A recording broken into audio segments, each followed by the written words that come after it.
Alright, Algebra 1, we're doing solving compound inequalities. First, we got to figure out what a compound inequality is. A compound inequality is when two simple inequalities are combined into one statement by the words and or. So, like, basically it's this.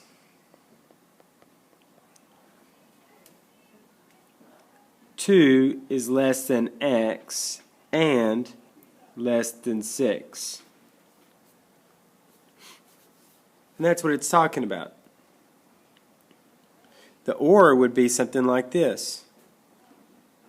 X is less than or equal to 2, or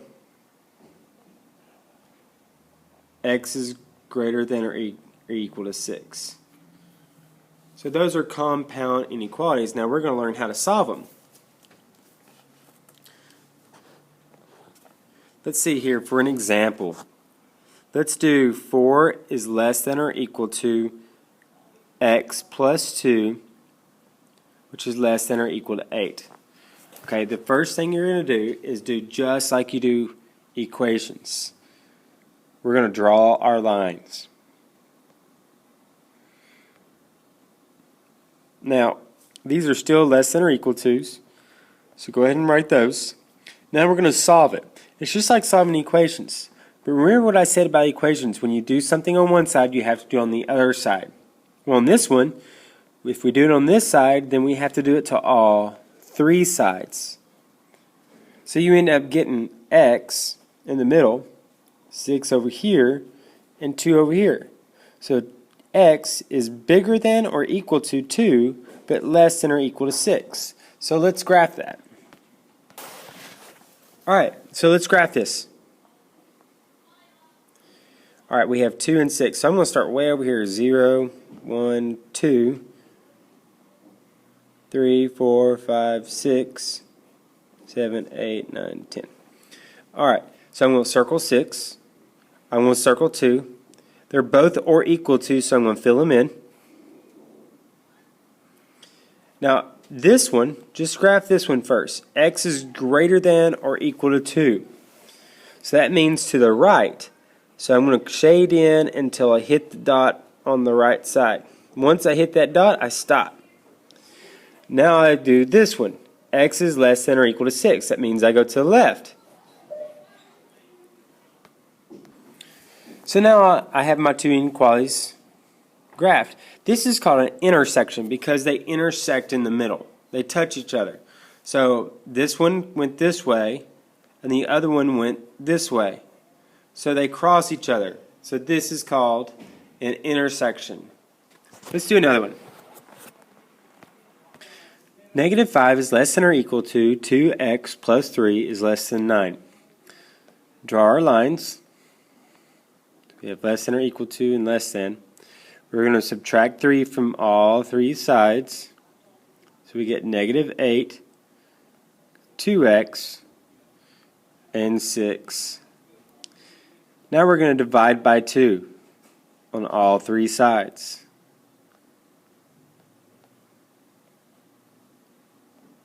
So you get 3 is greater than x, which is greater than or equal to negative 4.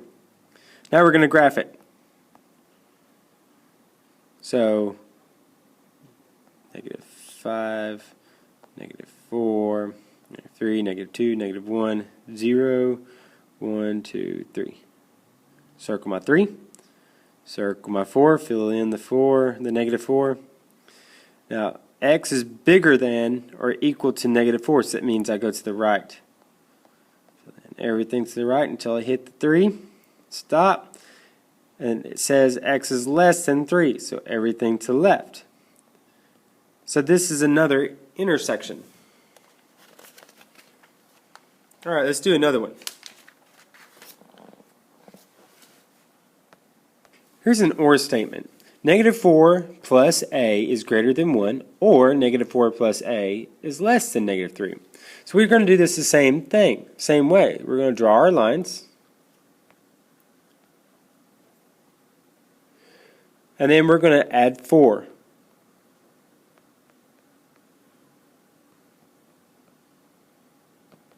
Put that in the right spot there. So this ends up being 1. This is A. Let's cross out. This is 5. And these cross out. This is A. So we have A is greater than 5, or A is less than 1. So draw our number line.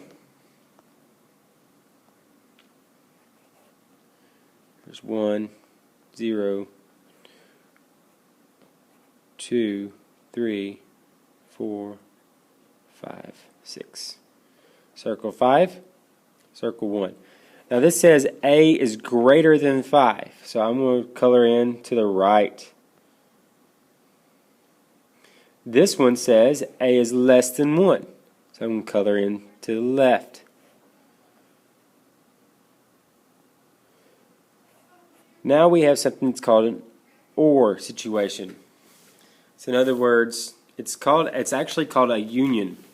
You're combining this and this. So it's either going to be over there or it's going to be over there. So you're basically combining them. So this is considered a union because they don't cross, but they have two separate things that we're talking about. And that's pretty much it for compound inequalities. Let's talk quickly about absolute value. Absolute value. Alright, here we have absolute value of x plus 5 is less than 3. So you're going to solve this the same way as usual. Subtract 5 from both sides, and you get absolute value of x is less than negative 2. Now what does that mean? That means x could be 2, wait, not 2, sorry. It could be negative 3, negative 4, negative 5, negative 6. The only problem with that is that we're taking the absolute value of x. And if you take the absolute value of a negative, what does that make it? It makes it positive. So if I said it could be negative 2, well, the absolute value of negative 2 is 2. 2 is less than negative 2? Doesn't make sense. So we have to figure out what numbers would be less than negative 2 when you take the absolute value. Well, in this case, there aren't any. Because when you take the absolute value of anything, it makes it into a positive number, which can never be less than a negative number. So therefore, on this one, there is no solution. Now let's actually do one with a solution. Here we go. Absolute value of x plus 5 is greater than 14. Bring down my equal sign or my greater than sign. Subtract 5 from both sides. And I get absolute value of x is greater than 9. Now let's actually look at this. Here's my number line. Here's 0. 1, 2, 3, 4, 5, 6, 7, 8, 9. Circle it. Don't fill it in, but everything greater than 9 would be this way.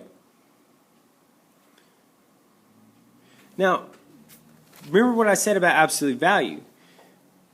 If you put a negative in for x, you'll get a positive back. So if I put in 1, 2, 3, 4, 5, 6, 7, 8, 9, 10, if I put in a negative 10 right here and I take the absolute value of that, that equals 10. And that is greater than 9. So anything that's less than negative 9 would also work for this problem. So I'm going to circle negative 9. Anything less than that. This is considered a union. The thing I told y'all the other day is when you see this value, you always kind of want to switch this around and then put a negative. And that usually kind of helps you out in some cases, but always check your answer just to make sure. Let's look at another one. Here we have absolute value of x minus 8 plus 5 is greater than or equal to 11. So we're going to set this back up.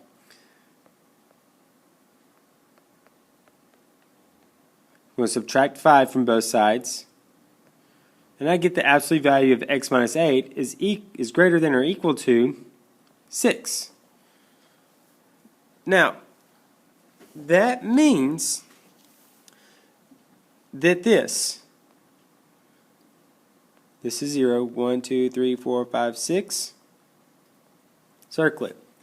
This right here has to be greater than or equal to 6. That means it has to be going this way. So what else, when you take the absolute value of, solves the same way? Negative 6. Because like if I plugged in a negative 7, absolute value of negative 7 would be greater than or equal to 6. Because it would be 7 is greater than or equal to 6. By the way, I was supposed to fill these in. So to figure out what x has to be so that this satisfies this, we set it up that way. X minus 8, and we'll do this one first. X minus 8 is greater than or equal to 6. Now we're going to solve it. Add 8 to both sides, and you get x is greater than or equal to 14. Now we're going to do this side. X minus 8 is going to be less than or equal to negative 6. Add 8 to both sides, and you get x is less than or equal to 2. And this is a compound inequality that we get from an absolute value. So that when I actually draw this,